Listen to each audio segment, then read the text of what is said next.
আমলের সমান কারো আমল হবে না, হতে পারে না। আবার পাঠাও আবু বকর, ফিতনা ফাসাদ আসুক সমার, অনরওয়াডল পাহাড় সম দাও সে মনের মিল, দাও খোদা দাও আমায় আবার অমর দারাজ দিল, দাওয়ানির মতো বীর সেনানি, আলীর মতো বীর সেনানি জাগাতে নিখিল, দাও খোদা দাও আমায় আবার অমর দারাজ দিল। চিল্লায় বলা যাবে কি আল্লাহু আকবার? আবু বকর আমলের মতো কারো আমল নাই। আবু বকর রাই সমর কয়দিন আমল চাই বলেন? বিরক্ত হচ্ছেন আপনারা? শেষ করবো? আবু বকরের কাছে বলে, আবু বকর 3 দিনে আমল দাও। আবু বকর মুস্কি এসে কয়, ভাই 3 দিনে আমল এত গোমর কি আছে? ওমর চোখের পানি ফালায়া ফালায় আবু বকর রে। আবার রাসূল বলছেন, আমার নবী বলছেন যে আমার পরে যদি কোন নবী আইতো, বাদি আমার পরে যদি কোন নবী হইতো সেটা হলো ওমর। কিন্তু তুমি যখন 3 দিন আল্লাহ রাসূলের সাথী হয়ে হিজরত করা শুরু করছো, হিজরত নামটা কি নতুন শুনছেন না আগেও শুনছেন? কথা কয় না। হিজরত জীবনে এখন শুনছেন না আগে শুনছেন? আল্লাহ রাসূলের সন্তুষ্টির জন্য মাতৃভূমি ত্যাগ করে নিরুদ্দেশের উদ্দেশ্যে সফর করাকে হিজরত বলে, অন্যত্র প্রস্থান করাকে হিজরত বলে। আর দেশের সম্পদ লুট করেন, রডের বদলে বাঁশ দিয়া মসজিদ মাদ্রাসার সম্পদ খায়ান, এতিমের হক ঠেকায়া এই জনগণের উপর জুলুম করেন, গোটা 16 বছর অত্যাচার করে পদত্যাগ পত্র জমা দিয়ে একে পালায়া যাওয়া ছাড়া কিছু বলে না। আল্লাহ হাবিব এবং আবু বকর চলছেন মদিনার পানে। আল্লাহর নবীরে আবু বকর দেখায়, ও নবী, আমরা যে গারের ভিতরে ঢুকলাম, গুহার ভিতরে ঢুকলাম, জাবালে সাওর, জাবালে ঠিক আছে তো? সুর না সাওর? জাবালে সাওরে ঢুকলাম। এই গুহার ভিতরে ঢোকার সময় আমরা যখন ভিতরে আছি, গুহার মুখে মাকড়সায় জাল বনে দিয়েছে, আনকাবুতে জাল বনে দিয়েছে। দুনিয়ায় যত বাসা আছে সবচেয়ে মাকড়সার বাসা হলো দুর্বল। জোরে কয় না? দুর্বল, দুর্বল, দুর্বল।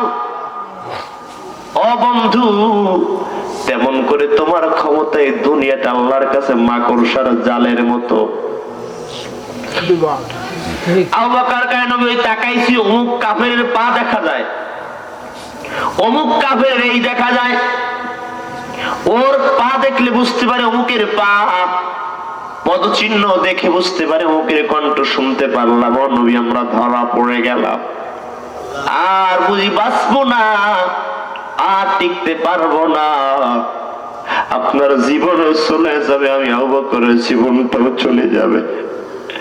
হাবিব, আমি আবু বকরকে আগে আপনার সামনে দিবেন, কারণ যদি তীর আসে আমি আবু বকরের কলিজায় যেন আগে লাগে। তরবারি দিয়ে যদি আঘাত করে আগে আমি আবু বকরকে যেন টুকরা টুকরা করে দেয়।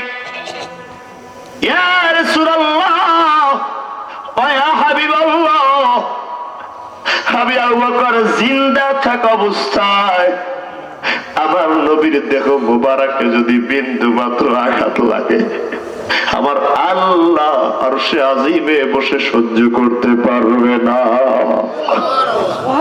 রাসূলুল্লাহ রে আপনি আমার আগে দিবেন, আমি যদি ধরা পড়ে যাই গুহার মুখে আগে আমি উঠে যাব, যা পারবে আঘাত করবে, আমি আবু বকরের জন্য আঘাত করে নাই। ও নবী আপনার গায়ে যেন বিন্দু মাত্র আঘাত না লাগে।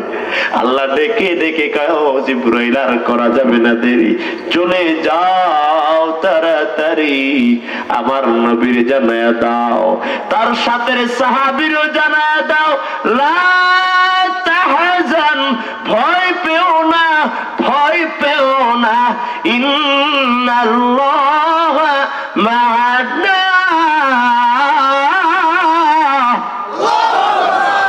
আল্লাহ বলে ইন্নাল্লাহা মা'ানা, আল্লাহ তোমার সাথে আছে। কোথায়? আল্লাহ তোমার সাথে আছে, আল্লাহ তোমার সাথে সাথে সাথে। আইনামা তুল্লু ফাসান্না ওয়াজহুল্লাহ, যেই দিকে নজর বুলাও, যেই দিকে তাকাও, সেই দিকে তোমার আল্লাহ হাত সানি দিয়া রাখে। গাছে তাকাও আল্লাহ, বাসে তাকাও আল্লাহ, আকাশে তাকাও আল্লাহ, জমিনে তাকাও আল্লাহ। আল্লাহ আল্লাহ আল্লাহ আল্লাহ তোমার সাথে আছে। ও আবু বকর ভয় পেও না, ভয় পেও না। ওমর ডেকে বলে আবু বকর তোমার 3 দিনের আমল চেয়েছে, এই কারণে আল্লাহ রাসূল বলে তার সাথে আমার বাদিয়াতের সম্পর্ক, আমার পরে যদি নবী হইতো ওমর কিন্তু হবে না। আল্লাহ বলে ও নবী শোনেন, আপনার সাথে আর আবু বকরের সম্পর্ক মানিয়াতের, মানে সাথে সাথে। সুবহানাল্লাহ কয় না? আল্লাহ তোমার সাথেই আছে, আল্লাহ তোমার আর ওমর রে আল্লাহ রাসূল কয় আমার পরে আইলে ওমর আইতো, এজন্য ওমর কয় আবু বকর 3 দিনের আমল দিয়া দাও, গোটা জীবনের আমল তোমারে দিতে রাজি আছি। আমল করার জন্য এত পাগল পারা ছিলেন। আবু বকর নিজে ক্ষমতার মসনদে বসে আছেন, আপনার কি বিরক্ত হচ্ছে? আবু বকর নিজে ক্ষমতার মসনদে বসা, মানে খেলাফত মসনদে বসা, খলিফাগিরি করে খেলাফতের মসনদে বসা আছে। সে আবু বকরের জামানায় একটা লিস্ট ছিল, তালিকা ছিল, এলাকার ভিতরে দুস্থ অসহায় গরিব হত দরিদ্র যারা তালিকাভুক্ত ছিলেন তারা। এমন তালিকা নয় যাদের বাড়ি বিদেশি কম্বল তারা পায় আগে সম্বল, 150 টাকার কম্বল। যার বাড়ি কম্বল দরকার সে পায় না, সকালে যায় সিরিয়াল দেয়, সন্ধ্যায় কম্বল না পেয়ে মুখ কালো করে বাড়ি চলে আয়।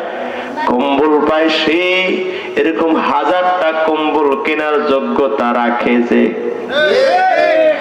দেশে যত মৎস্য কার্ড আছে, আছে মৎস্য কার্ড তো ছিলেন, কার নামে কাঠ, জীবনে পুকুরে মাছ মাইরে খায় না, রাগ করতেছে সারা দেশের চিত্র এরকম না?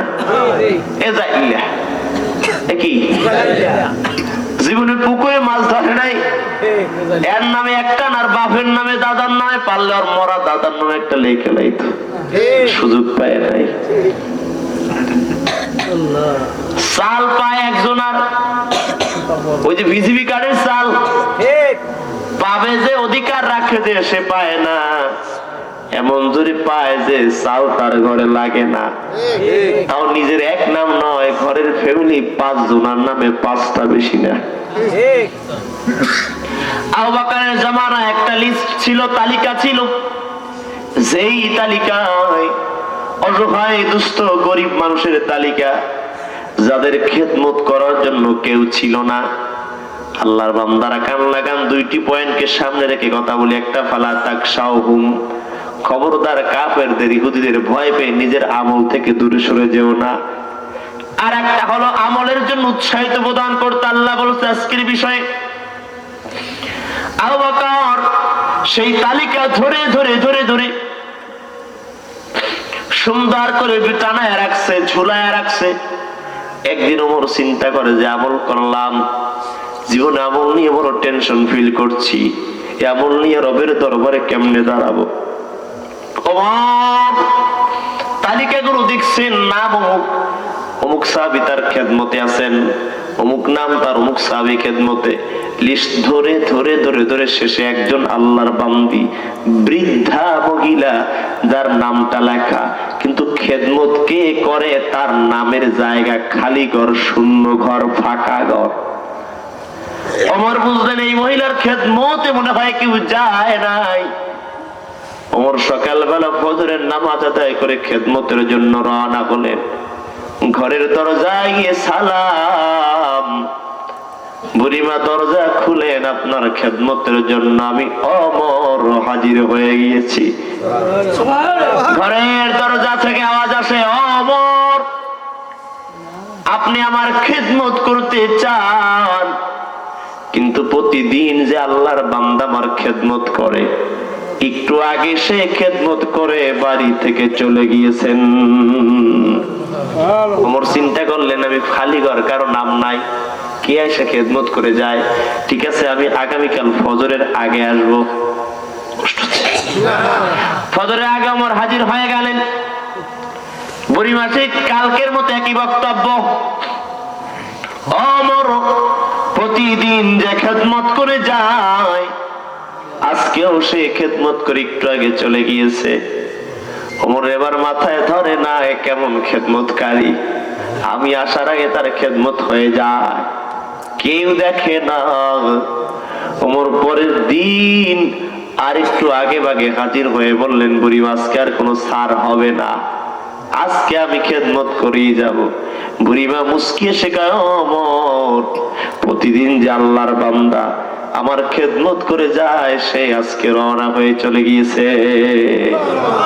ওমরের এবার রাগ বেড়ে গেছে। কি হয়ে গেছে? ওমর আবার চিন্তা করে, আরে এতদিন চিন্তা করতাম খেদমত করবো, আজকে থেকে আর খেদমত করার কোনো চিন্তা মাথায় নাই। কোন আল্লাহর বান্দা খেদমত করে তারে আগে দেখে নেব, আমার ভোটে চান্স দেয় না। ওমর গভীর রাতে ওত পেতে ঝোপের ধারে মনে হয় বসে গেছেন। রাস্তার ধারে ওমর বসা, নিজেকে অন্তরাল করে আড়াল করে দেখছে গভীর রাতে একজন আল্লাহর বান্দা হাঁটছেন, পায়ে কোনো জুতা পর্যন্ত নাই, আস্তে পিট পিট করে হেঁটে আসতেছেন। ওমর